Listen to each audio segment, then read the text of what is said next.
ಯಾವ ಶ್ರೀ ವಿಚಾರ ಸಾಗರ ಗ್ರಂಥದಲ್ಲಿ ಆರನೇ ತರಂಗದಲ್ಲಿ ಯಾವ ಅಗ್ರದ ದೇವನೆಂಬ ದೇವತಾ ಪುರುಷ 3 ಪ್ರಶ್ನೆಗಳನ್ನು ಮಾಡಿದ.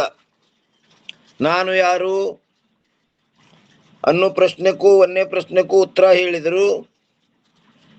ಜಗತ್ತಿಗೆ ಕರ್ತೃ ಯಾರು, ಈ ಜಗತ್ತು ಯಾರು ಮಾಡ್ಯಾರ ಅನ್ನೋದಕ್ಕೂ ಉತ್ತರ ಹೇಳಿದರು. ಈಗ 3ನೇ ಪ್ರಶ್ನೆ ಏನು ಮಾಡಿದಪ್ಪ ಅಂತ ಕೇಳಿದ್ರೆ, ಮುಕ್ತಿಗೆ ಹೇತು ಯಾವುದು? ಮುಕ್ತಿ ಅಂತಿರಲ್ಲ, ಅದಕ್ಕೆ ಕಾರಣ ಏನದ ಅಂತ 3ನೇ ಪ್ರಶ್ನೆಗೆ ಉತ್ತರ ಹೇಳ್ತಾ ಬಂದ್ರು.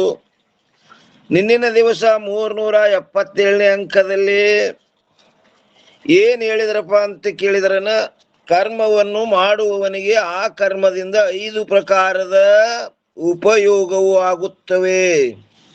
ಯಾರು ಕರ್ಮ ಮಾಡ್ತಾರಲ್ರಿ, ಆ ಕರ್ಮಕ್ಕ 3 ಫಲಗಳನ್ನ, ಎಷ್ಟು 5, 3 ಅಲ್ಲ 5 ಪ್ರಕಾರದ ಉಪಯೋಗವು ಆಗುತ್ತವೆ. 1ನೇದ್ದು ಏನ್ ಹೇಳಿದ್ರಪ್ಪ ಅಂತ ಕೇಳಿದ್ರೆ, ಪದಾರ್ಥದ ಉತ್ಪತ್ತಿ. ಆ ಕರ್ಮ ಮಾಡೋದರಿಂದ ಪದಾರ್ಥದ ಉತ್ಪತ್ತಿ ಆಗ್ತದ. ಇನ್ನು 2ನೇದ್ದು ಉಪಯೋಗ ಏನಪ್ಪಾ ಅಂತ ಕೇಳಿದ್ರೆ, ಪದಾರ್ಥದ ನಾಶ. ಅದು ಉತ್ಪತ್ತಿ ಆಗ್ಯದಂದ್ರೆ ಮುಂದದು ನಾಶನೂ ಆಗ್ತದ. ಇನ್ನು 3ನೇದ್ದು ಪದಾರ್ಥದ ಪ್ರಾಪ್ತಿ. ಮೊದಲು ಅವನಲ್ಲಿ ಇದ್ದಿತ್ತಿಲ್ಲ, ಆ ಕರ್ಮದಿಂದ ಅದನ್ನು ಪ್ರಾಪ್ತಿ ಆಯ್ತು. ಇನ್ನು 4ನೇದ್ದು ಪದಾರ್ಥದ ವಿಕಾರ. ಪದಾರ್ಥದ ವಿಕಾರ ಅಂದ್ರೆ ಅದು ಪೂರ್ವ ರೂಪ ತ್ಯಾಗ, ಅನ್ಯ ರೂಪ ಧಾರಣ, ಬದಲಾವಣೆ ಆಗ್ತದೆ. ಇನ್ನು 5ನೇದ್ದು ಹಾಗೂ ಪದಾರ್ಥದ ಸಂಸ್ಕಾರ. ಆ ಪದಾರ್ಥದ್ದು ಒಂದು ಸಂಸ್ಕಾರನೂ ಆಗ್ತದೆ.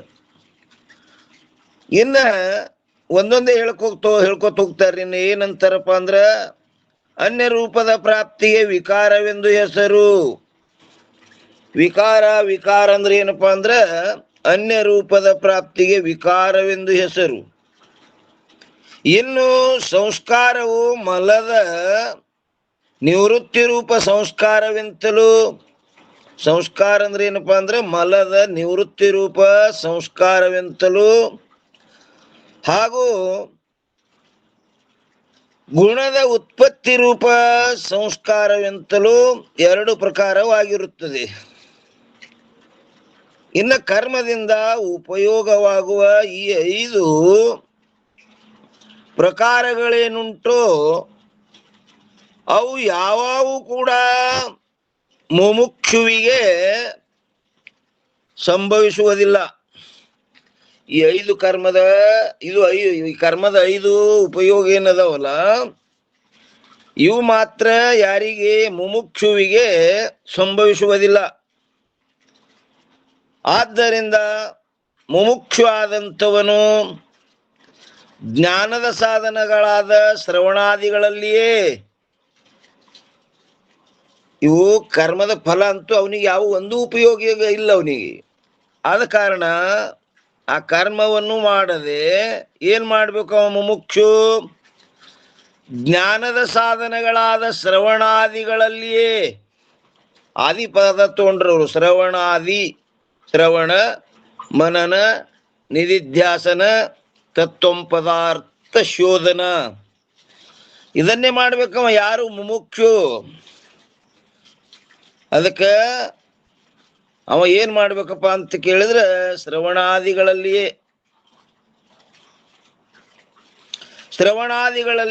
ಪ್ರವೃತ್ತನಾಗುತ್ತಾನೆ ಹೊರತು ಕರ್ಮದಲ್ಲಿ ಪ್ರವೃತ್ತನಾಗುವುದಿಲ್ಲ. ಆ ಕರ್ಮದ ಫಲ ಒಂದೂ ಉಪಯೋಗ ಇಲ್ಲ ಅವನಿಗೆ. ಆದ್ರಿಂದ ಕರ್ಮದಲ್ಲಿ ಅವ ಪ್ರವೃತ್ತಿ ಆಗುವುದಿಲ್ಲ. ಈ ಜ್ಞಾನದ ಸಾಧನಗಳಾದ ಶ್ರವಣಾದಿಗಳಲ್ಲಿಯೇ ಪ್ರವೃತ್ತಿ ಆಗ್ತಾನವ. 1ನೇದ್ದು ಯಾವ ಪ್ರಕಾರ?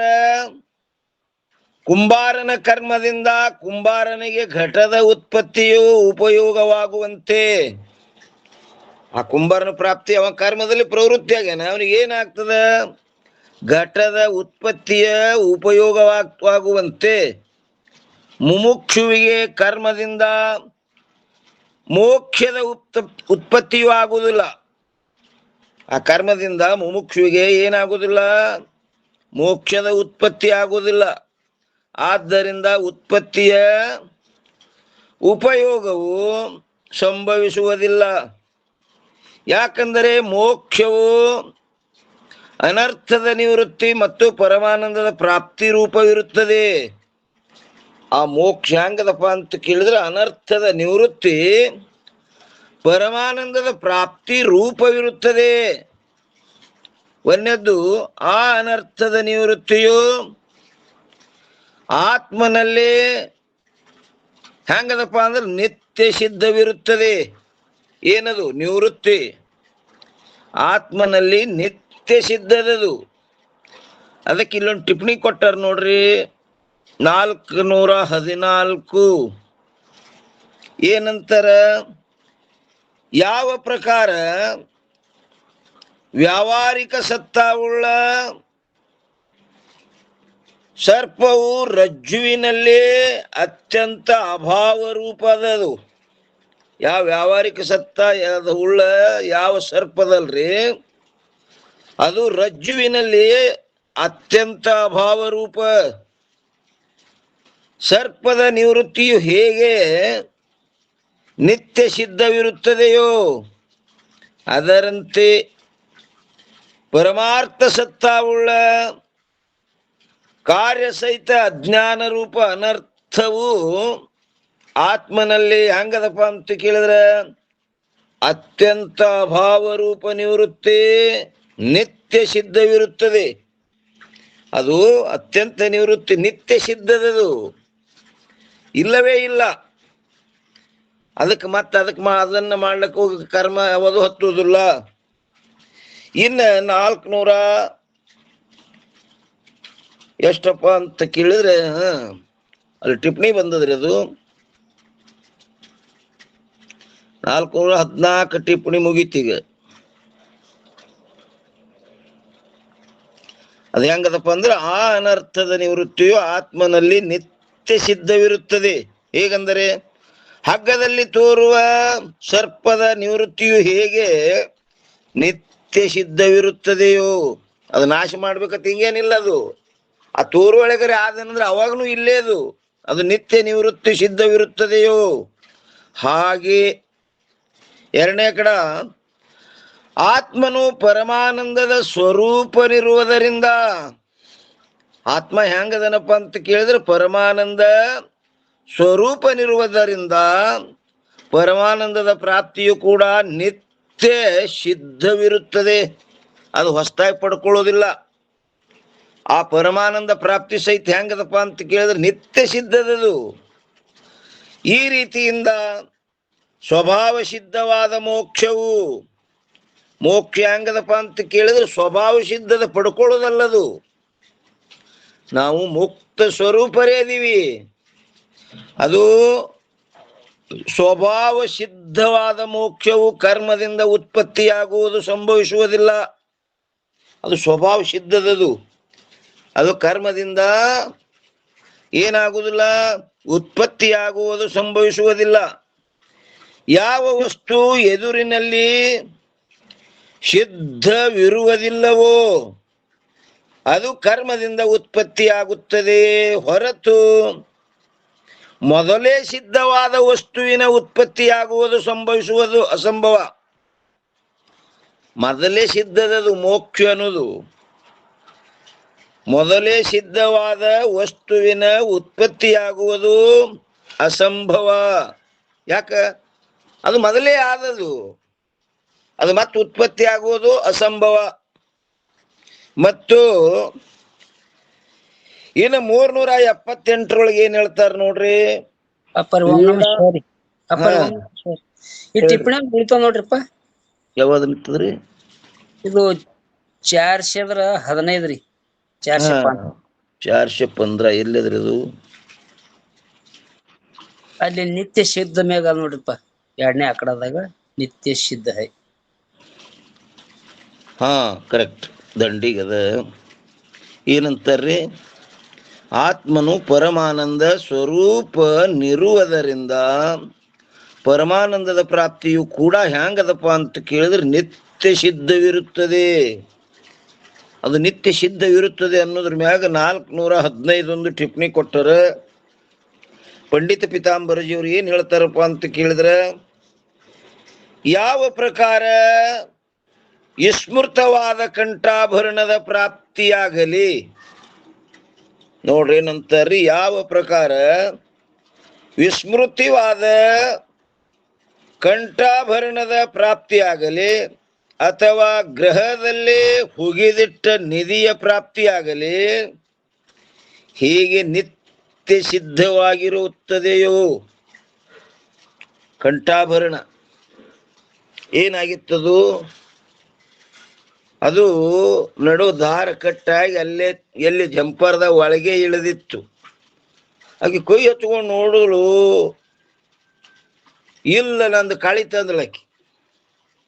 ಕಾಳಿ ತತ್ತು ದೇವ್ರು ಹೊಡ್ಕೊಳಕತ್ತಳು ಒಂದು ಸಾವನ, ಏನಿದು ಭಾಳ ನುಕ್ಸಾನ ಆಯ್ತಂತ. ಅವಾಗ ಎಲ್ಲಿ ಹೋಯ್ತು?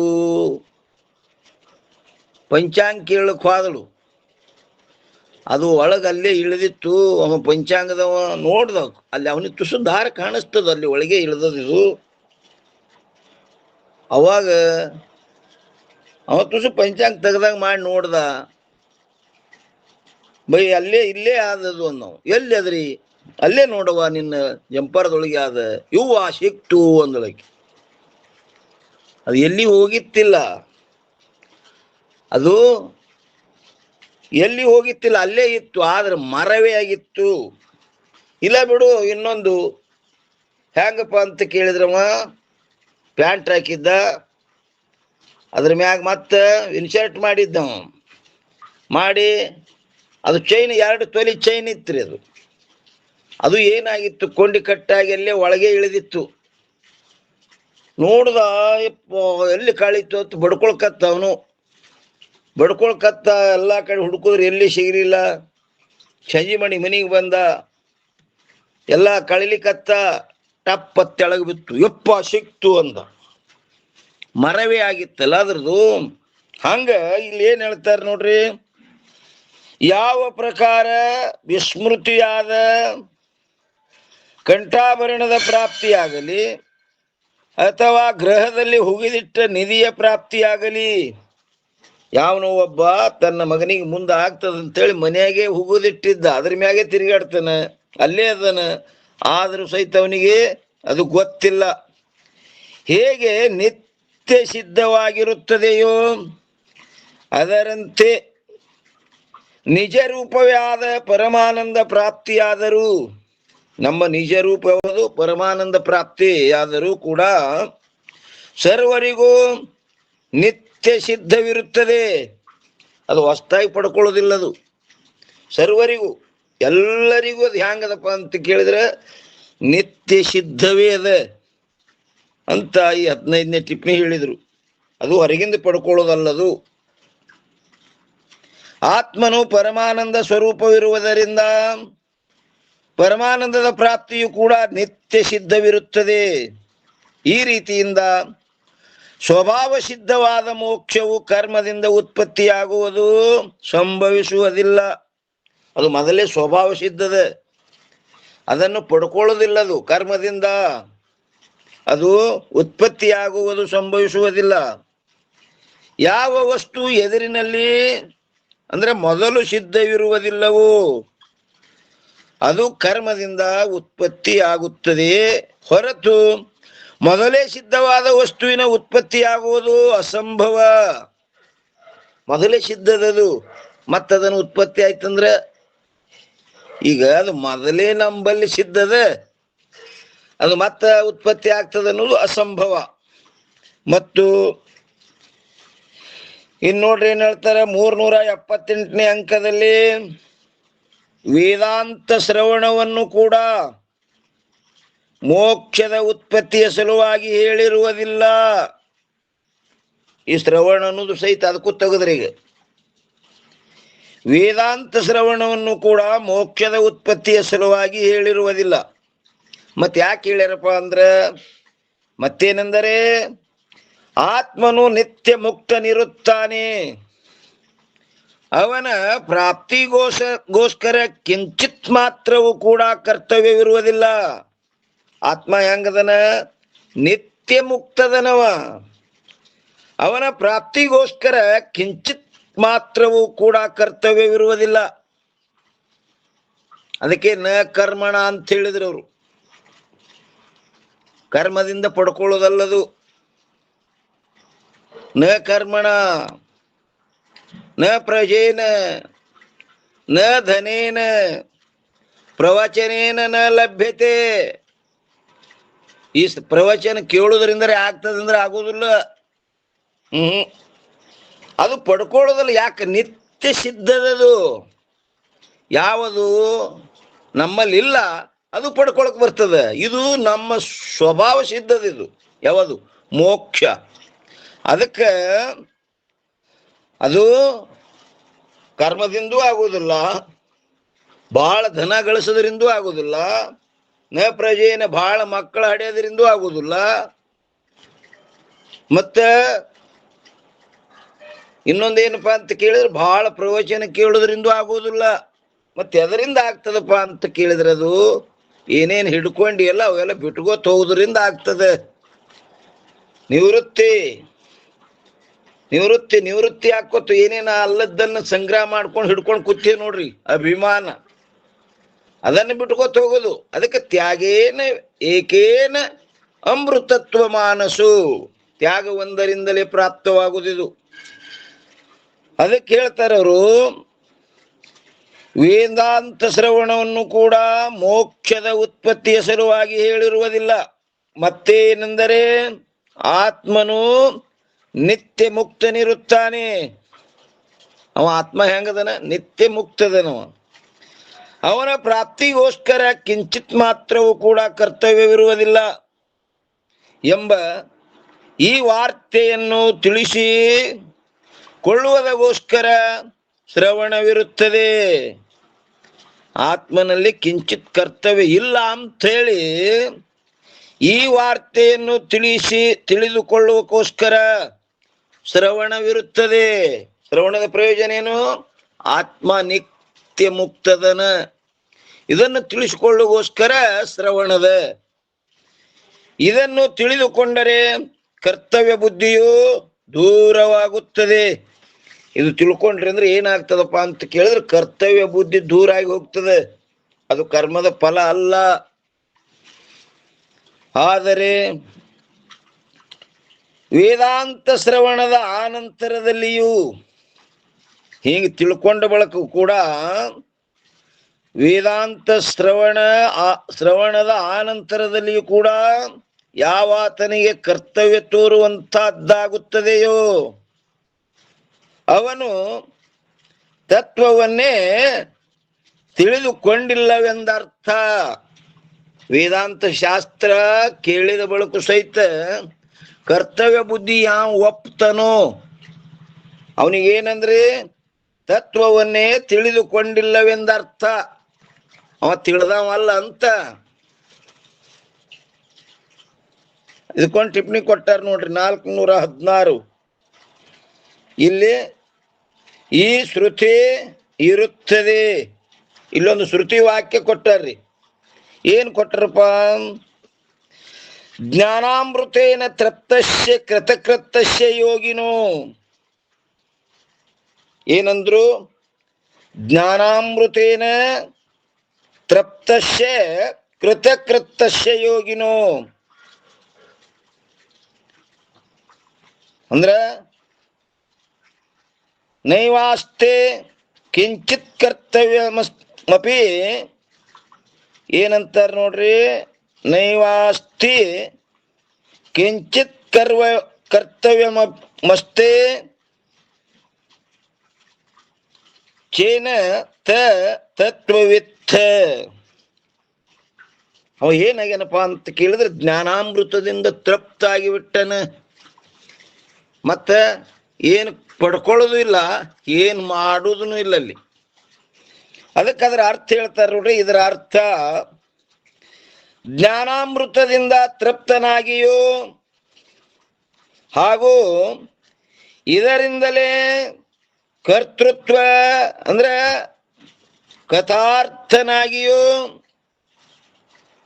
ಯಾವ ಯೋಗಿ ಅಂದ್ರೆ ಜ್ಞಾನಿ ಇರುವನು ಅವನಿಗೆ ಮೋಕ್ಷ ಸ್ವರೂಪವಾಗಿ ಆಗಲಿ ಅಥವಾ ಜ್ಞಾನಕ್ಕೋಸ್ಕರವಾಗಿ ಆಗಲಿ ಕಿಂಚಿತ್ ಮಾತ್ರ ಆದರೂ ಕರ್ತವ್ಯವಿರುವುದಿಲ್ಲ. ಮತ್ತು ಯಾವ ಆತನಿಗೆ ಕರ್ತವ್ಯವಿರುವುದು ಅವನು ತತ್ವವೆತ್ತನೇ ಅಲ್ಲ. ಇದು ನನ್ನ ಕರ್ತವ್ಯದ, ನಮ್ಮ ಪೂರ್ವಜರು ಹಾಕಿ ಕೊಟ್ಟದ್ದದ, ಇದು ನಾವು ಮಾಡಲೇಬೇಕು ಅಂತ ಯಾವ ಕರ್ತವ್ಯ ಬುದ್ಧಿಯಿಂದ ಕೂಡ ನೋಡ್ರಿ ಅವ ತತ್ವವೆತ್ತನೇ ಅಲ್ಲ, ಅಂದ್ರೆ ತಿಳಿದವನೇ ಅಲ್ಲವ ಅಂತ ಈ ಶ್ರುತಿ ವಾಕ್ಯ ಹೇಳ್ತದವನಿ. ಯಾಕಂದ್ರೆ ಇನ್ನೂ ಕರ್ತವ್ಯ ಬುದ್ಧಿ ಹೋಗ್ತಾನಲ್ಲ, ಅಂದ್ರೆ ತತ್ವವೆತ್ತನೇ ಅಲ್ಲವ, ಅವ ತಿಳಿದವಲ್ಲ, ಅಜ್ಞಾನಿನೇ. ಯಾಕಂದ್ರ ಕರ್ಮ ಯಾವಾಗಲೂ ಭೇದ ಬುದ್ಧಿಯಿಂದ ಆಗ್ತದೆ. ಆ ಭೇದ ಬುದ್ಧಿ ಕಾರಣ ಏನಪ್ಪ? ಅಜ್ಞಾನ. ಅಭೇದ ಬುದ್ಧಿ ಕಾರಣ ಅಜ್ಞಾನವೇ.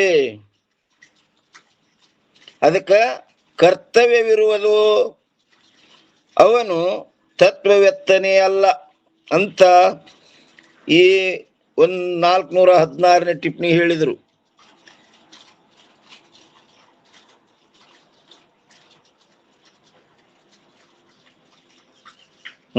ಅದಕ್ಕೇನಂತಾರೆ? ಅವನು ತತ್ವವನ್ನೇ ತಿಳಿದುಕೊಂಡಿಲ್ಲವೆಂದರ್ಥ. ಇದೇ ಕಾರಣದಿಂದಲೇ ನಿತ್ಯ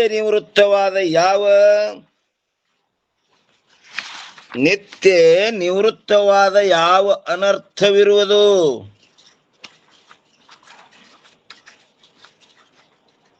ನಿತ್ಯ ನಿವೃತ್ತವಾದ ಯಾವ ಅನರ್ಥವಿರುವುದು, ಅದರ ನಿವೃತ್ತಿಯು ಹಾಗೂ ನಿತ್ಯ ಪ್ರಾಪ್ತವಾದ ಯಾವ ಆನಂದವಿರುವುದು, ಅದರ ಪ್ರಾಪ್ತಿಯು ವೇದಾಂತ ಶ್ರವಣದ ಫಲವೆಂದು ನೈಷ್ಕರ್ಮ ಸಿದ್ಧಿಯಲ್ಲಿ, ನೈಷ್ಕರ್ಮ ಸಿದ್ಧಿ ಅನ್ನೋದು ಒಂದು ಗ್ರಂಥ. ನೈಷ್ಕರ್ಮ ಸಿದ್ಧಿ ಅಂದ್ರೆ ಕರ್ಮದಿಂದ ಮೋಕ್ಷ ಇಲ್ಲ, ನೈಷ್ಕರ್ಮ ಸಿದ್ಧಿ ಅನ್ನುವಂಥ ಗ್ರಂಥ. ನೈಷ್ಕರ್ಮ ಸಿದ್ಧಿಯಲ್ಲಿ ಯಾರಪ್ಪ ಅಂದ್ರೆ ದೇವಗುರು ಹೇಳಿರುತ್ತಾರೆ. ದೇವಗುರು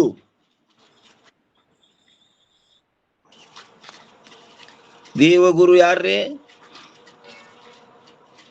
ಸುರೇಶ್ವರಾಚಾರ್ಯ ನೋಡ್ರಿ. ನೈಷ್ಕರ್ಮ ಸಿದ್ಧಿಯಲ್ಲಿ ದೇವಗುರು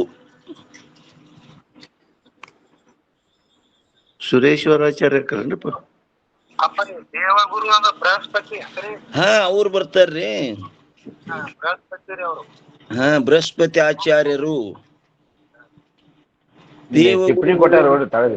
ಹಾ ರೀ,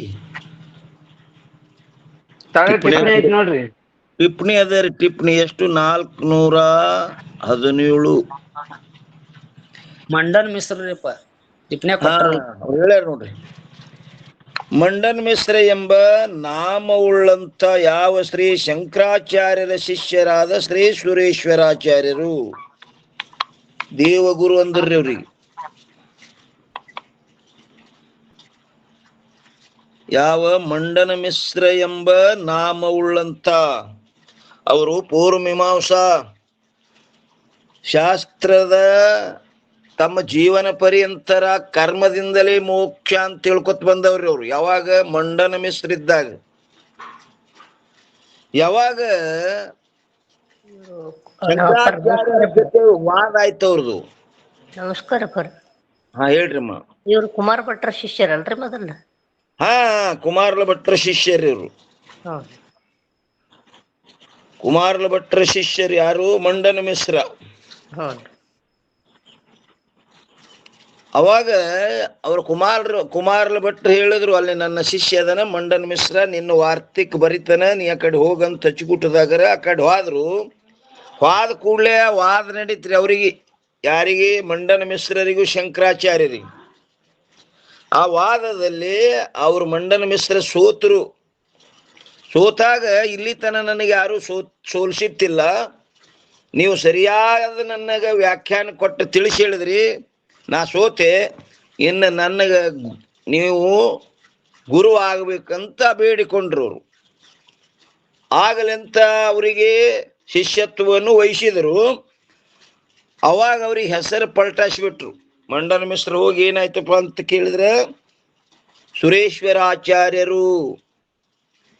ಅದಕ್ಕೆ ಅವರು ಎಲ್ಲ ಮಂದಿ ಏನಾಯ್ತು, ಇವ ಜೀವನ ಪರ್ಯಂತ ಕರ್ಮದಿಂದ ಮೋಕ್ಷ ಹೇಳಿದವ, ಇನ್ನು ಇವನಿಗೆ ವಾರ್ತಿಕ್ ಬರ್ಲಿಕ್ಕೆ ಹಚ್ಚಿದ್ರು, ಇವ ಎಳೆದೊಯ್ದು ತನ್ನ ಕರ್ಮ ಸಿದ್ಧಾಂತಕ್ಕೆ ಹಸ್ತಾನಂತ ಎಲ್ಲರಿಗೆ ದುಗುಣ ಬಿತ್ತದು. ಅದು ಗೊತ್ತಾಯ್ತು ಅವ್ರಿಗೆ, ಯಾರಿಗೆ? ಸುರೇಶ್ವರಾಚಾರ್ಯರಿಗೆ. ಇವರು ಸಂಶಯ ಮಾಡ್ಕೊಂಡರ ಇದು ಇನ್ನ ಕರ್ಮ ಸಿದ್ಧಾಂತ ಮಾಡ್ತಾನಂತ ಹೇಳಿ ಇವ್ರಿಗೆ ಅನಿಸ್ಯದ. ಅದಕ್ಕೆ ಇವರು ಸಂಶಯ ಕಳಿಗೋಸ್ಕರವಾಗಿ ನೈಷ್ಕರ್ಮ ಸಿದ್ಧಿ ಬರಿಬೇಕಂತ ಒಂದು ಗ್ರಂಥ ಬರೆದರು. ಅಂದ್ರೆ ಕರ್ಮದಿಂದ ಮೋಕ್ಷ ಇಲ್ಲ. ಅವಾಗ ನೈಷ್ಕರ್ಮ ಸಿದ್ಧಿ ಅನ್ನುವಂಥ ಗ್ರಂಥ ಬರೆದಾರವರು. ಅದು ಕರ್ಮದಿಂದ ಮೋಕ್ಷ ಆಗೋಂಗಿಲ್ಲ. ಆ ಗ್ರಂಥ ನೋಡಿ ಎಲ್ಲರೂ ಮತ್ತೆ ಅನುಮತಿ ಮಾಡಿದ್ರು, ಏನ್ ಅಡ್ಡಿ ಇಲ್ಲ, ಬರಿಲಿಕ್ಕೆ ಕೊಡ್ರಿ ಅಂತ ಹೇಳಿ. ಅವಾಗ ವಾರ್ತಿಕ್ ಬರೆದ್ರವ್ರು ಭಾಷ್ಯಕ್ಕೆ. 85 ವರ್ಷಕ್ಕೆ ಗುರುಗಳು ಆ ಶಿಷ್ಯರಾಗ್ಯಾರವ್ರು. ಅದಕ್ಕೆ ಇಲ್ಲಿ ಹೇಳ್ತಾರೆ, ಮಂಡನ ಮಿಶ್ರ ಎಂಬ ನಾಮವುಳ್ಳಂಥ ಯಾವ ಶ್ರೀ ಶಂಕರಾಚಾರ್ಯರ ಶಿಷ್ಯರಾದ ಶ್ರೀ ಸುರೇಶ್ವರಾಚಾರ್ಯರು ಅವ್ರಿಗೇನ್ ಹೇಳಿದ್ರಿಲ್ರಿ, ವೇದ ಗುರು ದೇವಗುರು ಹೇಳಿರುತ್ತಾರೆ. ಅವ್ರಿಗೇನಂದ್ರು? ದೇವಗುರು.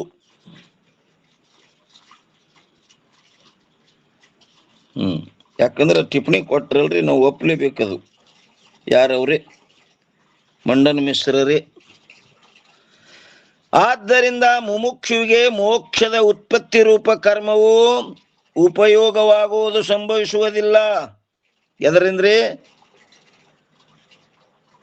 ಮುಮುಕ್ಷುವಿಗೆ ಮೋಕ್ಷದ ಉತ್ಪತ್ತಿ ರೂಪ ಕರ್ಮವು ಉಪಯೋಗವಾಗುವುದು ಸಂಭವಿಸುವುದಿಲ್ಲ. ಇನ್ನ 379 ಎರಡನೇದ್ದು, ಯಾವ ಪ್ರಕಾರ ದಂಡದ ಪ್ರವಾಹರೂಪ ಕರ್ಮದಿಂದ ಘಟದ ನಾಶ ರೂಪ ಉಪಯೋಗವು ಹೇಗೆ ಆಗುತ್ತದೆಯೋ ಹಾಗೆ ಮುಮುಕ್ಷುವಿನ ಕರ್ಮದಿಂದ ಯಾವ ಪದಾರ್ಥದ ನಾಶರೂಪ ಉಪಯೋಗವೂ ಕೂಡ ಸಂಭವಿಸುವುದಿಲ್ಲ. ಆ ಘಟದಿಂದ ದಂಡದ ನಾಶ ಹಂಗ ಸಂಭವಿಸ್ತದ, ಹಂಗ ಯಾರಿಗೆ? ಆ ಮುಮುಕ್ಷುವಿಗೆ. ಮುಮುಕ್ಷುವಿನ ಕರ್ಮದಿಂದ ಯಾವ ಪದಾರ್ಥದ ನಾಶರೂಪ ಉಪಯೋಗವೂ ಕೂಡ ಸಂಭವಿಸುವುದಿಲ್ಲ. ಯಾಕಂದರೆ ಅನ್ಯ ಪದಾರ್ಥವು ನಾಶವಾಗಬೇಕೆಂಬ ಇಚ್ಛೆಯು ಮುಮುಕ್ಷುವಿಗೆ ಇರುವುದೇ ಇಲ್ಲ. ಏನ್ರಿ? ಅನ್ಯ ಪದಾರ್ಥದ ನಾಶವಾಗಬೇಕೆಂಬ ಇಚ್ಛೆಯು ಯಾರಿಗೆ? ಮುಮುಕ್ಷುವಿಗೆ ಇರುವುದೇ ಇಲ್ಲ. ಇನ್ನು ಬಂಧವು ನಾಶವಾಗುವುದರಲ್ಲಿಯೇ ಕರ್ಮದಿಂದ ಉಪಯೋಗವಾಗುತ್ತದೆಂದು ಹೇಳಬೇಕಾಗುತ್ತದೆ. ಆದರೆ ಆ ಬಂಧವು ಆತ್ಮನಲ್ಲಿ ಇರುವುದೇ ಇಲ್ಲ. ಅದು ಒಂದು ವೇಳೆ ಇತ್ತು ಅಂದ್ರೆ ಅದು ಕರ್ಮದಿಂದ ನಾಶ ಮಾಡ್ಬೇಕಂತ ಆಗ್ತಿತ್ತು. ಆದ್ರೆ ಆತ್ಮನಲ್ಲಿ ಬಂಧ ಇಲ್ಲವೇ ಇಲ್ಲ. ಮತ್ತೇನೆಂದರೆ ಮಿಥ್ಯವಾಗಿ ಪ್ರತೀತವಾಗುತ್ತದೆ. ಅದು ಇಲ್ಲ, ಆದ್ರೆ ಮಿಥ್ಯವಾಗಿ ಪ್ರತೀತ ಮಾತ್ರ ಆಗ್ತದೆ. ಹ್ಯಾಂಗ ಹಗ್ಗದಲ್ಲಿ ಹಾವು ಇಲ್ಲ, ಇಲ್ಲಂದ್ರೂ ಸಹಿತ ಮಿಥ್ಯವಾಗಿ ಪ್ರತೀತ ಆಗ್ತದೆ ನೋಡ್ರಿ. ಹಂಗ ಬಂದನು ಸಹಿತ ಇಲ್ಲ, ಇಲ್ಲಂದ್ರೂ ಮಿಥ್ಯವಾಗಿ ಪ್ರತೀತ ಆಗ್ತದೆ. ಇಲ್ಲದ್ದು ಆ ಮಿಥ್ಯವಾಗಿ ಪ್ರತೀತವಾಗುವುದನ್ನು ಕರ್ಮದಿಂದ ನಾಶ ಮಾಡುವುದು ಸಂಭವಿಸುವುದಿಲ್ಲ. ಅದು ಇತ್ತಂದ್ರೆ ಕರ್ಮ ನಡೀತಿತ್ತು, ಅದು ಇಲ್ಲ ಅಲ್ಲಿ. ಮತ್ತೇನೆಂದರೆ ಆತ್ಮನ ಯಥಾರ್ಥ ಜ್ಞಾನದಿಂದಲೇ ಮಿಥ್ಯಾ ಪ್ರತೀತಿಯ ನಾಶವು ಸಂಭವಿಸುತ್ತದೆ. ಆತ್ಮನ ಜ್ಞಾನ ಆಯ್ತು ಅಂದ್ರೆ ಮಿಥ್ಯಾ ಅದೇನಾಗ್ತದಪ್ಪ ಅಂತ ಕೇಳಿದ್ರೆ ಪ್ರತೀತಿಯ ನಾಶವು ಸಂಭವಿಸುತ್ತದೆ. ಆದ್ದರಿಂದ ಮುಮುಕ್ಷುವಿಗೆ ಕರ್ಮದಿಂದ ಪದಾರ್ಥದ ನಾಶರೂಪ ಉಪಯೋಗವು ಕೂಡ ಸಂಭವಿಸುವುದಿಲ್ಲ. ಮುಮುಕ್ಷು ಏನಾಗಂಗಿಲ್ರಿ, ಕರ್ಮದಿಂದ ಪದಾರ್ಥದ ನಾಶರೂಪ ಉಪಯೋಗವು ಕೂಡ ಸಂಭವಿಸುವುದಿಲ್ಲ. ಇನ್ನು ಮೂರನೇದ್ದು, ಯಾವ ಪ್ರಕಾರ ಗಮನ ರೂಪ ಕರ್ಮದಿಂದ ಹೋಗುವುದರಿಂದ ಗ್ರಾಮವು ಪ್ರಾಪ್ತಿಯಾಗುವುದು. ನಡೆದು ಹೋಗೋದ್ರಿಂದ ಏನಾಗ್ತದೆ, ಗ್ರಾಮ ಪ್ರಾಪ್ತಿ ಆಗ್ತದೆ. ಅದರಂತೆ ಕರ್ಮದಿಂದ ಮೋಕ್ಷದ ಪ್ರಾಪ್ತಿ ರೂಪ ಉಪಯೋಗವು ಸಂಭವಿಸುವುದಿಲ್ಲ. ಅದು ಎಲ್ಲರೇ ಹೋಗಬೇಕೇ ಆಗಿಲ್ಲವ. ಯಾಕಂದರೆ ಯಾವ ಆತ್ಮನು ನಿತ್ಯ ಮುಕ್ತನಿರುತ್ತಾನೆಯೋ ಅವನಿಗೆ ಮೋಕ್ಷದ ಪ್ರಾಪ್ತಿಯನ್ನು ಹೇಳುವುದು ಸಂಭವಿಸುವುದಿಲ್ಲ. ಅದು ಇದ್ದಿತ್ತಂದ್ರೆ ಪ್ರಾಪ್ತಿ ಮಾಡ್ಕೊಳಕ್ ಬರ್ತಿತ್ತು, ಅದು ಮೊದಲೇ ಸಿದ್ಧದ. ಇನ್ನು ಯಾರಿಗೆ ಬಂಧ ಉಂಟವಾಗಿರುವುದು ಅವರಿಗೆ ಮೋಕ್ಷದ ಪ್ರಾಪ್ತಿಯನ್ನು ಹೇಳಬೇಕಾಗುತ್ತದೆ. ಯಾರಲ್ಲಿ ಬಂದದ ಅವರಿಗೆ ಮೋಕ್ಷ ಅಂತ ಹೇಳ್ಬೇಕಾಗ್ತದೆ. ಆದರೆ ಆತ್ಮನಲ್ಲಿ ಬಂಧವು ಇರುವುದೇ ಇಲ್ಲ. ಆತ್ಮನಲ್ಲಿ ಬಂಧ ಅತ್ಯಂತ ಭಾವದದು ಇಲ್ಲ. ಓಂ ನಮಃ ಶಿವರಿ. ಅವ್ರ ಮ್ಯೂಟ್ ಮಾಡ್ರಿ ನಿಮ್ದು ದಯವಿಟ್ಟು. ಅಮ್ಮವ್ರ ನಡಿಲ್ರಿಪ್ಪ. ಅವ್ರು ಮ್ಯೂಟ್ ಓಪನ್ ಮಾಡದಂದ್ರ ಎಲ್ಲರಿಗೂ ವಿಕ್ಷೇಪ ಆಗ್ತದ್ರಿ. ಅವ್ರಿಗೂ ಅದು ವಿಸ್ಮೃತಿ ಆಗ್ತದ್ರಿ ಒಮ್ಮಮ್ಮ. ಇರ್ಲಿ. ಇನ್ನು ಯಾರಿಗೆ ಬಂಧ ಉಂಟವಾಗಿರುವುದು ಅವರಿಗೆ ಮೋಕ್ಷದ ಪ್ರಾಪ್ತಿಯನ್ನು ಹೇಳಬೇಕಾಗುತ್ತದೆ. ಆದರೆ ಆತ್ಮನಲ್ಲಿ ಬಂಧವು ಇರುವುದೇ ಇಲ್ಲ. ಅದಕ್ಕೆ ಹೇಳಿಲ್ರಿ, ನ ಬಂಧಂ. ನಿರ್ವಾಣ ಷಟಕದೊಳಗೆ ಹೇಳ್ಯಾರ ನೋಡ್ರಿ, ಅಲ್ಲಿ ಬಂಧನೂ ಇಲ್ಲ ಮೋಕ್ಷನೂ ಇಲ್ಲ ನಡೆ. ಆದರೆ ಆತ್ಮನಲ್ಲಿ ಬಂಧವು ಇರುವುದೇ ಇಲ್ಲ. ಆದ್ದರಿಂದ ಮೋಕ್ಷವನ್ನು ಪ್ರಾಪ್ತಿ ಮಾಡಿಕೊಳ್ಳಬೇಕೆಂಬ ಕರ್ಮದ ಉಪಯೋಗವು ಮುಮುಕ್ಷುವಿಗೆ ಸಂಭವಿಸುವುದಿಲ್ಲ. ನಾಲ್ಕನೇದ್ದು, ಯಾವ ಪ್ರಕಾರ ಪಾಕರೂಪ ಕರ್ಮದಿಂದ ಅನ್ನದ ವಿಕಾರ ರೂಪ ಉಪಯೋಗವು ಹೇಗೆ ಪಾಚಕನಿಗೆ ಆಗುತ್ತದೆಯೋ, ಅಂದ್ರೆ ಮಾಡುವವನಿಗೆ, ಅಂದ್ರೆ ಯಾವ ಪ್ರಕಾರ ಪಾಕರೂಪ ಕರ್ಮದಿಂದ ಅನ್ನದ ವಿಕಾರ ರೂಪ ಉಪಯೋಗವು, ಇದ್ರ ಮ್ಯಾಗ ಒಂದು ಟಿಪ್ಪಣಿ ಕೊಟ್ಟಾರ ನೋಡ್ರಿ. ಅನ್ನದ ಪಾಕರೂಪ ಅನ್ನೋದ್ರ ಮ್ಯಾಗ ವಿಕಾರ ರೂಪ ಮ್ಯಾಗ ಒಂದದ್ರಿ, ವಿಕಾರ ರೂಪ ಮ್ಯಾಗ ಒಂದದ್ರಿ, ಪಾಕ ರೂಪ ಅಲ್ಲಿ ಒಂದದ್ರಿ, ಎರಡು. ಪಾಕರೂಪ ನೋಡೋಣ್ರಿ ಮೊದಲ. ಅನ್ನದ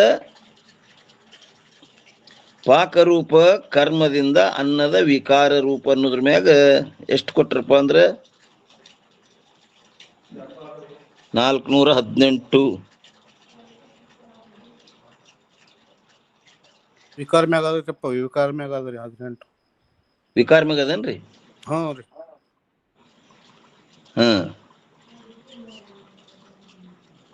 ಏನಂತಾರ, ಯಾವ ಪ್ರಕಾರ ಪಾಕರೂಪ ಕರ್ಮದಿಂದ ಅನ್ನದ ವಿಕಾರ ರೂಪ ಅನ್ನೋದ್ರ ಮ್ಯಾಗ 418. ಅನ್ನದ ವಿಕಾರ ರೂಪ ಅನ್ನೋದ್ರ ಮ್ಯಾಗ 418 ಏನ್ ಹೇಳ್ತಾರ್ರಿ? ಪೂರ್ವ ರೂಪವನ್ನು ತ್ಯಾಗ ಮಾಡಿ ಅನ್ಯ ರೂಪವನ್ನು ಹೊಂದುವುದಕ್ಕೆ ವಿಕಾರವೆಂದು ಹೇಳುತ್ತಾರೆ. ಮೊದಲಿನ ರೂಪ ತ್ಯಾಗ ಮಾಡಿ ಮತ್ತೊಂದು ರೂಪ ಧಾರಣ ಮಾಡೋದಕ್ಕೆ ಅದಕ್ಕೆ ವಿಕಾರವೆಂದು ಹೇಳುತ್ತಾರೆ. ಅದಕ್ಕೆ ವಿಕ್ರಿಯ ಹಾಗೂ ಪರಿಣಾಮವೆಂತಲೂ ಕೂಡ ಕರೆಯುತ್ತಾರೆ. ಅದಕ್ಕೆ ವಿಕ್ರಿಯ ಮತ್ತು ಪರಿಣಾಮ. ಅದಕ್ಕೆ ಪರಿಣಾಮ ಪೂರ್ವ ರೂಪ ತ್ಯಾಗ ಅನ್ಯ ರೂಪ ಧಾರಣ, ಅದಕ್ಕೆ ಪರಿಣಾಮನು ಅಂತ ಕರೀತಾರೆ. ಅದಕ್ಕೆ ಎಲ್ಲಿ ಬಂತಪ್ಪ ಇದು? ಯಾವ ಪ್ರಕಾರ ಪಾಕರೂಪ ಕರ್ಮದಿಂದ ಅನ್ನದ ವಿಕಾರ ರೂಪ ಉಪಯೋಗವು ಹೇಗೆ ಪಾಚಕನಿಗೆ ಎನ್ನುವುದರವಾಗ ಎಷ್ಟಪ್ಪ ಅಂದ್ರೆ 419. ಅಡಿಗೆ ಮಾಡುವವನಿಗೆ, ಪಾಚಕ ಅಂದ್ರೆ ಅಡಿಗೆ ಮಾಡುವವ ಅಷ್ಟೇ ಅದದು. ಹೇಗೆ ಪಾಚಕನಿಗೆ ಆಗುತ್ತದೆಯೋ ಅದರಂತೆ ಮುಮುಕ್ಷುವಿಗೆ ಕರ್ಮದಿಂದ ವಿಕಾರ ರೂಪ ಉಪಯೋಗವು ಕೂಡ ಸಂಭವಿಸುವುದಿಲ್ಲ. ಯಾಕೆಂದರೆ ಮತ್ತೆ ಬೇರೆ ಯಾವ ವಿಕಾರವೂ ಸಂಭವಿಸುವುದಿಲ್ಲ. ಒಂದು ವೇಳೆ ಆತ್ಮನಲ್ಲಿ ಮೊದಲು ಬಂಧವನ್ನು ಅಂಗೀಕಾರ ಮಾಡಿ ಆ ನಂತರ ಮೋಕ್ಷ ದಶೆಯಲ್ಲಿ ಏನಂತಾರಿ, ಚತುರ್ಭುಜವೇ ಮೊದಲಾದ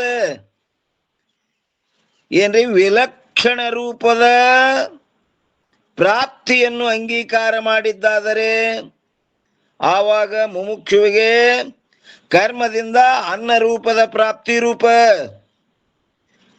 ವಿಕಾರದ ಉಪಯೋಗವು ಸಂಭವಿಸುತ್ತಿತ್ತು. ಆದರೆ ಅನ್ಯ ರೂಪದ ಪ್ರಾಪ್ತಿಯು ಆತ್ಮನಲ್ಲಿ ಅಂಗೀಕಾರವಿರುವುದಿಲ್ಲ. ಮತ್ತೊಂದು ರೂಪ ಆತ್ಮನಲ್ಲಿ ಅಂಗೀಕಾರ ಇಲ್ಲ. ಆದ್ದರಿಂದ ಮುಮುಕ್ಷುವಿಗೆ ಕರ್ಮದಿಂದ ವಿಕಾರ ರೂಪ ಉಪಯೋಗವಾದರೂ ಕೂಡ ಸಂಭವಿಸುವುದಿಲ್ಲ. ಇನ್ನು 5ನೇ ಆಕಡದೊಳಗೆ ಏನ್ ಹೇಳ್ತಾರೆ ನೋಡ್ರಿ, ಯಾವ ಪ್ರಕಾರ ವಸ್ತುವನ್ನು, ಯಾವ ವಸ್ತ್ರವನ್ನು ಒಗೆಯುವ ಕರ್ಮದಿಂದ ಅನ್ನೋದ್ರ ಮ್ಯಾಗ ಇಲ್ಲೊಂದು ಟಿಪ್ಪಣಿ ಕೊಟ್ಟಾರ ನೋಡ್ರಿ, 420.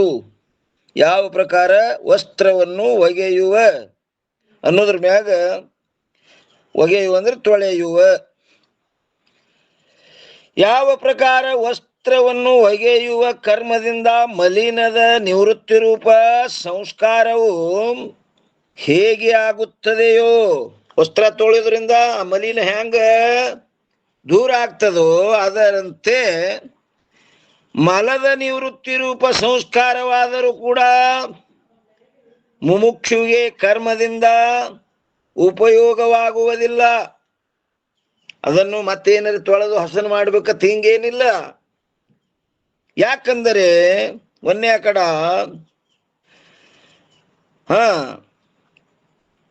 ತನಗನ್ಯವುಳ್ಳದ್ದರ ಮಲದ ನಿವೃತ್ತಿಯನ್ನು ಮಾಡಿಕೊಳ್ಳಬೇಕೆಂಬ ಇಚ್ಛೆಯಂತೂ ಮುಮುಕ್ಷುಗೆ ಇರುವುದೇ ಇಲ್ಲ. ಏನಂದ್ರೆ ತನಗನ್ಯವುಳ್ಳದ್ದರ, ತನಕ್ಕಿಂತ ಬಿಟ್ಟು ಮತ್ತೆ ಬ್ಯಾರೆ ಅದೆಲ್ಲ ಅನಾತ್ಮದ. ತನಗನ್ಯವುಳ್ಳದ್ದರ ಮಲದ ನಿವೃತ್ತಿಯನ್ನು ಮಾಡಿಕೊಳ್ಳಬೇಕೆಂಬ ಇಚ್ಛೆಯಂತೂ ಮುಮುಕ್ಷುವಿಗೆ ಇರುವುದೇ ಇಲ್ಲ.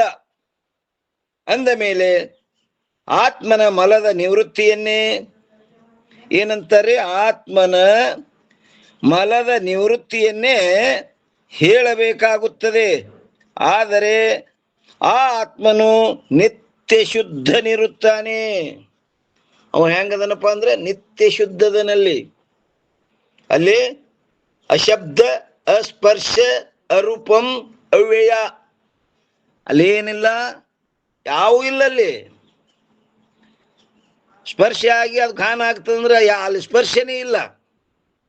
ಆದ್ದರಿಂದ ಅದಾದರೆ ಆ ಆತ್ಮನು ಹೆಂಗದನಪ್ಪ ಅಂದ್ರೆ ನಿತ್ಯ ಶುದ್ಧನಿರುತ್ತಾನೆ. ನಿತ್ಯ ಶುದ್ಧ ಅಂದ್ರೆ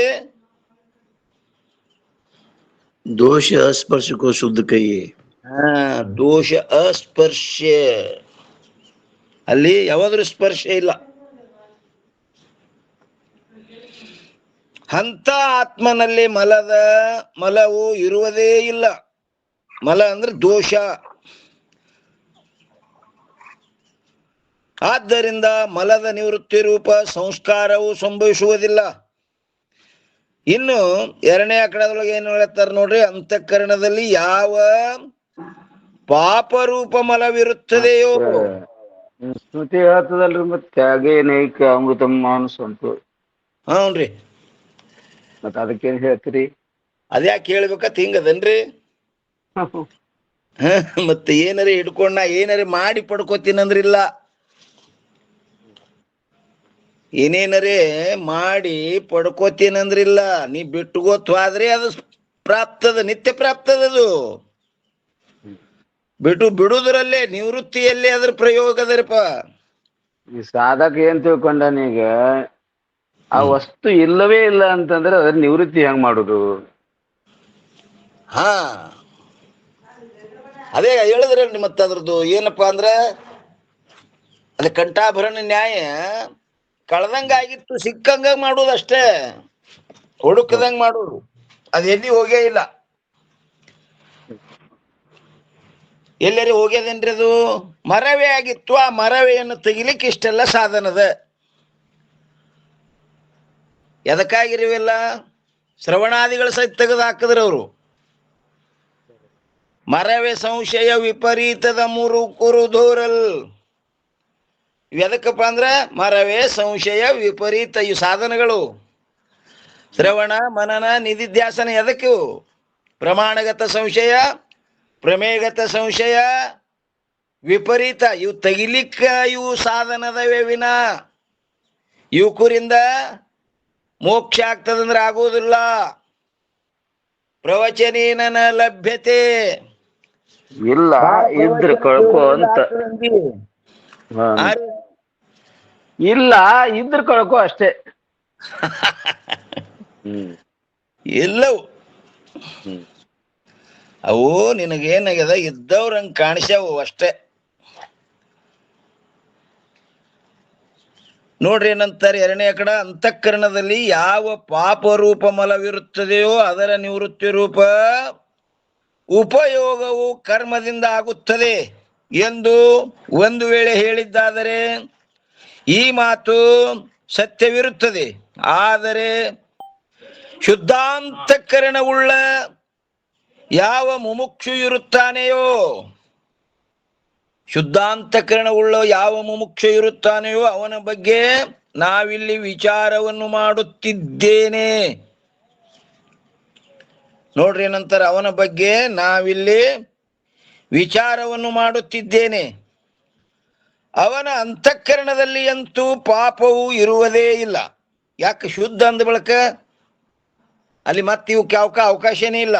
ಆದ್ದರಿಂದ ಮುಮುಕ್ಷುವಿಗೆ ಕರ್ಮದಿಂದ ಪಾಪರೂಪ ಮಲದ ನಿವೃತ್ತಿ ರೂಪ ಸಂಸ್ಕಾರದ ಉಪಯೋಗವು ಕೂಡ ಸಂಭವಿಸುವುದಿಲ್ಲ. ಶುದ್ಧಾಂತಃಕರಣದಲ್ಲಿ ಇವಕ್ಕಿರ್ಲಿಕ್ಕೆ ಅವಕಾಶ ಇಲ್ಲ. ಮತ್ತು ಮೂರನೇದ್ದು, ಒಂದು ವೇಳೆ ಅಜ್ಞಾನಕ್ಕೆ ಮಲವೆಂದು ಹೇಳಿದ್ದಾದರೆ ಅಜ್ಞಾನವೇನೋ ಆತ್ಮನಲ್ಲಿ ಇರುತ್ತದೆ. ಆದರೆ ಅದರ ನಿವೃತ್ತಿಯು ಕರ್ಮದಿಂದ ಆಗುವುದಿಲ್ಲ. ಯಾಕಂದರೆ ಅಜ್ಞಾನಕ್ಕೆ ಏನಾಗ್ಯದ್ರಿ? ಅದು ಅಧಿಷ್ಠಾನವನ್ನು ಆಶ್ರಯ ಮಾಡಿಕೊಂಡದ ಅದು. ಯಾಕಂದರೆ ಅಜ್ಞಾನಕ್ಕೆ ಜ್ಞಾನವು ವಿರೋಧಿಯಾಗಿರುತ್ತದೆ ಹೊರತು ಕರ್ಮವಲ್ಲ. ಅಜ್ಞಾನ ನಿವೃತ್ತಿಗೆ ಜ್ಞಾನವೇ ಏನದ ವಿರೋಧ ಅದ, ಕರ್ಮ ಅಲ್ಲ.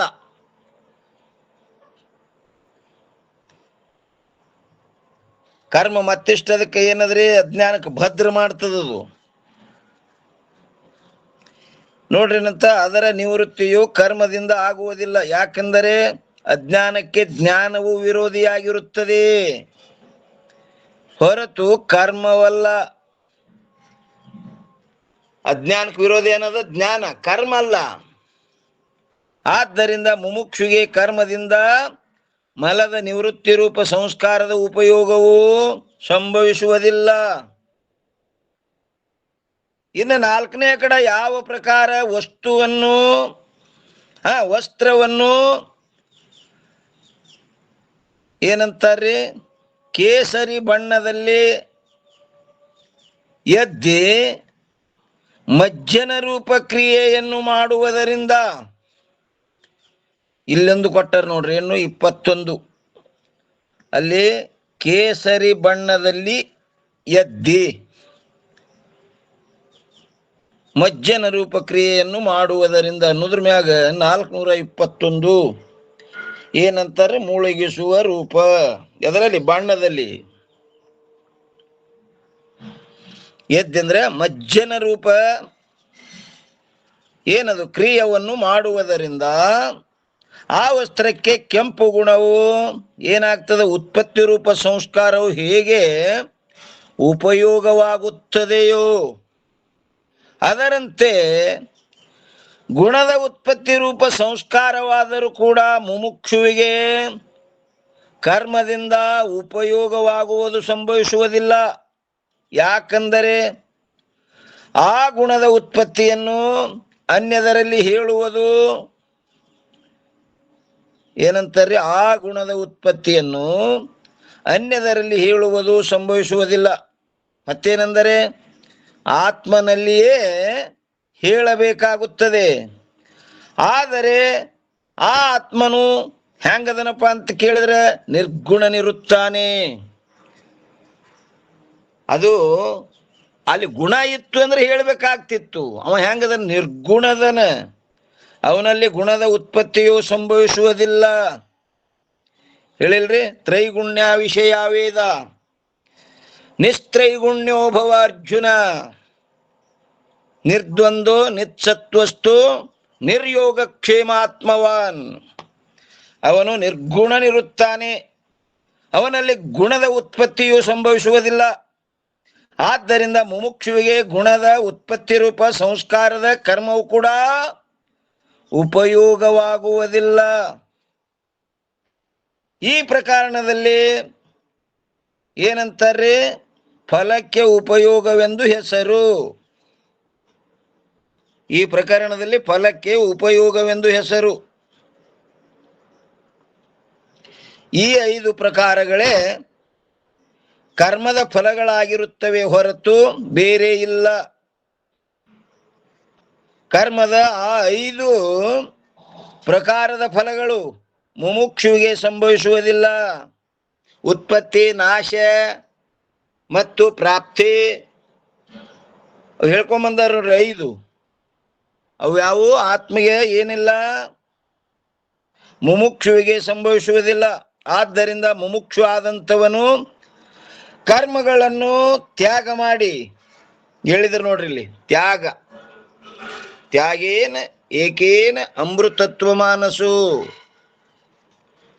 ಏನ್ ಮಾಡ್ಬೇಕು? ಕರ್ಮಗಳನ್ನು ತ್ಯಾಗ ಮಾಡಿ ಜ್ಞಾನದ ಸಾಧನಗಳಾದ ಶ್ರವಣದಲ್ಲಿಯೇ ಪ್ರವೃತ್ತನಾಗುತ್ತಾನೆ. ಆ ಜ್ಞಾನದ ಸಾಧನಗಳದವು, ಮೋಕ್ಷದ ಸಾಧನ ಅಲ್ಲ. ಮತ್ತೆ ಶ್ರವಣಾದಿಗಳು ಮೋಕ್ಷ ತಂದು ಕೊಡ್ತಾವೇನನ್ನೋದಿಲ್ಲ, ಅದು ಕುರಿತು ಪ್ರಯೋಗ ಇಲ್ಲ ಅಲ್ಲಿ. ಅವು ಎದಕ್ಕೆ ಸಾಧನ ಅದವಪ್ಪ ಅಂದ್ರೆ ಜ್ಞಾನಕ್ಕೆ ಸಾಧನ ಅದಾವು. ಜ್ಞಾನ ಅಜ್ಞಾನ ನಿವೃತ್ತಿ ಮಾಡ್ತದೆ. ಮೋಕ್ಷ ಅಂತೂ ಸ್ವಭಾವ ಸಿದ್ಧದ. ಏನಂತಾರಿ? ಕರ್ಮಗಳನ್ನು ತ್ಯಾಗ ಮಾಡಿ ಜ್ಞಾನದ ಸಾಧನವಾದ ಶ್ರವಣದಲ್ಲಿಯೇ ಪ್ರವೃತ್ತನಾಗುತ್ತಾನೆ. ಉಪಾಸನೆಯಾದರೂ ಕೂಡ ಮಾನಸ ಕರ್ಮವೇ ಇರುವುದರಿಂದ, ಆ ಉಪಾಸನ ಅಂದ್ರೂ ಸಹಿತ ಅದು ಮಾನಸಿಕ ಕ್ರಿಯೆ. ಅದನ್ನು ಅದಕ್ಕೆ ಕರ್ಮದಲ್ಲಿ ಅದಕ್ಕೆ ಕರ್ಮ, ಅದನ್ನು ಕರ್ಮನೇ. ಅದಕ್ಕೆ ನ ಕರ್ಮಣ ಅಂತ ಹೇಳಿದರು ಅವರು. ಕರ್ಮದಿಂದ ಆಗೋದಿಲ್ಲದು. ಉಪಾಸನೆ ಸಹಿತ ಏನಾಯ್ತ್ರಿ? ಅದು ಮಾನಸಿಕ ಕರ್ಮ. ಅದನ್ನು ಖಂಡನ ಮಾಡುವುದರಲ್ಲಿ ಪ್ರತ್ಯೇಕ ಯುಕ್ತಿಯನ್ನು ಹೇಳಿರುವುದಿಲ್ಲ. ಯಾಕಂದ್ರೆ ಅದನ್ನು ಕರ್ಮದ. ಆ ಉಪಾಸನೆ ಅನ್ನೋದು ಸಹಿತ ಅದನ್ನು ಕರ್ಮದ. ಅದಕ್ಕೆ ಮತ್ತೊಂದು ಪ್ರತ್ಯೇಕ ಏನ್ ಹೇಳಿಲ್ಲ, ಯುಕ್ತಿಯನ್ನು ಹೇಳಿರುವುದಿಲ್ಲ. ಕರ್ಮ ಅಂದ್ರೆ ಮುಗಿದೋಯ್ತದು.